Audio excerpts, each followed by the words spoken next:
या ठिकाणी फुलंब्रीचे सन्माननीय API साहेब आलेले आहेत। त्यांचं म्हणणे की बाबा तुमच्यावर आम्ही कारवाई करणार नाही आहोत। मी काय दारूसाठी भांडत नाही, मी काय वाळूसाठी मुरमासाठी भांडत नाही, मी शेतकऱ्यासाठी भांडतो आहे आणि शेतकऱ्यासाठी भांडणं हा माझा अधिकार आहे।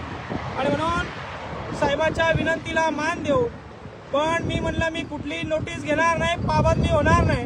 आमदाराला प्रश्न विचारणं हा माझा संवैधानिक अधिकार आहे आणि वारंवार या ठिकाणी मी प्रश्न विचारत राहील असं या ठिकाणी मी सांगून या ठिकाणी साहेबाच्या विनंतीला मान देऊन आजचं हे आंदोलन थांबवत आहे आणि SP ऑफिसकडे जाण्याऐवजी आता आम्ही घरी जातो।